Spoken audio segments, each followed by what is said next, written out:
Invitation கொடுத்து ஏன் விஜய் வரல? அவரால் வர முடியாதா? இதுக்கு போற கோவாக்கு கீர்த்தி சுரேஷுக்கு போற, கல்யாணம் நடந்ததுக்கு கீர்த்தி சுரேஷுக்கு போற, வெள்ளம் வந்ததுக்கு போல. திமுக பத்தி இப்ப முந்தானத்துக்கு கூட பிஜேபி தலைவர் சாட்டை அடி கொடுத்தது மக்களுக்கு வரவேற்க. நான் என்ன சொல்ல வரேன்னா, பெண்களுக்கு அவர் வந்து சாட்டை அடி கொடுத்தாரு. 6 இல்ல 8 சாட்டை அடி கொடுத்திருக்காரு கோயம்புத்தூர்ல வந்து காலாப்பட்டி என்ற இடத்துல சாட்டை அடி கொடுத்திருக்காரு. அந்த சாட்டை அடி கொடுத்ததுக்கு நாங்க என்ன சொல்றோம்னா, அவர் பண்ணது சில கட்சிக்காரங்களுக்கு வந்து அது வந்து அவர் பண்றது வித்தைன்னு சொல்றாங்க. அது வந்து அவர் லண்டனுக்கு போயிட்டு வந்து அவர் ஒரு மாதிரி ஆயிட்டாருன்னு சொல்றாங்க. அதெல்லாம் கிடையாது. அவர் பெண்களுக்காக தான் பண்ணியிருக்காரு. அது வரவேற்கத்தான். ஆனா நாங்க என்ன சொல்ல வரோம்னா, பெண்களுக்கு நாங்களும் முக்கியத்துவம் கொடுப்போம். எங்க கேப்டன் அதுதான் சொல்றாரு.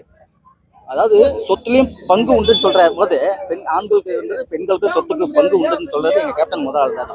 நாங்க என்ன சொல்ல வரோம்னா, திமுக பத்தி நாங்க என்ன சொல்லணும்னு ஒன்றும் சொல்றதுக்கு இல்லை. நீங்க பர்மிஷன் கொடுக்கல. அதனால வருங்கால காலத்துல காலம் பதில் சொல்லும். 2026ல அன்னைக்கு காலம் பதில் சொல்லும். கோட்டையில யார் குடியேற்றுறாங்கன்னு அன்னைக்கு தெரியும். அப்ப அன்னைக்கு வந்து அடுத்த வருஷம் இந்த நிலைமை எங்களுக்கு ஏற்படாது. அது வந்து இப்பதான் இன்னும் 1 வருஷம் இருக்குல்ல. 1 வருஷம் எங்க அந்நியர் கூட இன்னும் இது சொல்றேன். புரியல. ஏன்னா கூட்டணி ஆட்சி தான் வரும். இதுக்கப்புறம் வந்து எங்க அந்நியரை சொல்லியிருக்காங்க, கூட்டணி ஆட்சி தான் வரும். ஆனா வந்து தனித்து யாராலும் என்னால வர முடியாது, கூட்டணி ஆட்சி தான் வரும். விஜய்னு இல்ல, விஜய்னு கிடையாது. இன்னைக்கு வந்து பாத்தீங்கன்னா, அவர் இறந்ததோட ரஜினி சார் வந்தார். அன்னைக்கு ஷூட்டிங்க நிறுத்திட்டு ரஜினிகாந்த் சார் வந்தார். அப்புறம் வந்து பாத்தீங்கன்னா விஜய் வந்து நைட்டு 9:30 மணிக்கு இங்க வராரு. ஆனா வந்தாரு. இன்னைக்கே வரல. நாங்க அழைப்பு கொடுத்தோம். நேற்று போய் அழைப்பு கொடுத்துருக்கோம். எங்க அண்ணன் சுதீஷ் அண்ணன் கொடுத்துருக்காரு, கேப்டன் பிரபாகரன் கொடுத்துருக்காரு, எல்லாருமே கொடுத்தோம். ஒரு சில கட்சிக்கு வரல.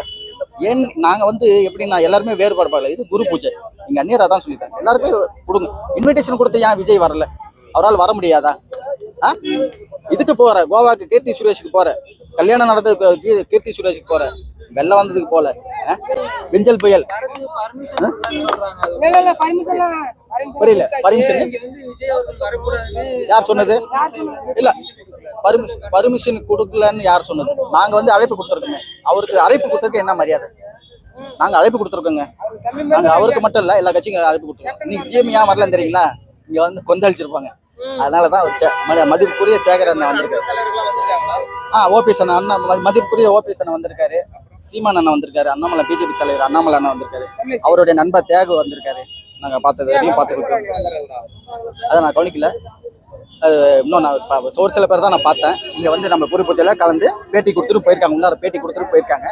ஆனா யாரும் சொன்னீங்க, திருமாவளவன் அவர் இந்திய கம்யூனிஸ்ட் கட்சி முத்தரசன் வரல, கே பாலகிருஷ்ணன் வரல. எல்லா கட்சிக்காரரும் கொடுத்துருக்காங்க. ஒரு சில பேர் வந்தாங்களா என்னன்னு நான் மதுரைக்குரிய அண்ணன் ஜெய்கே வாசன் வந்தாரா என்னன்னு தெரியல. நான் வந்தேன்னு சொல்றாங்க காலையில.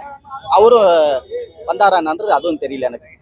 ஒரு சில பேருக்கு வந்து அப்புறம் காங்கிரஸ் கமிட்டி தலைவர் செல்வம் பிறந்தக்கு அவரும் வந்தாரான்னு தெரியல. அவருக்கும் எல்லாருக்குமே வச்சாங்க. ஆனா ஒரு சில பேர் தான் வந்திருக்காங்க.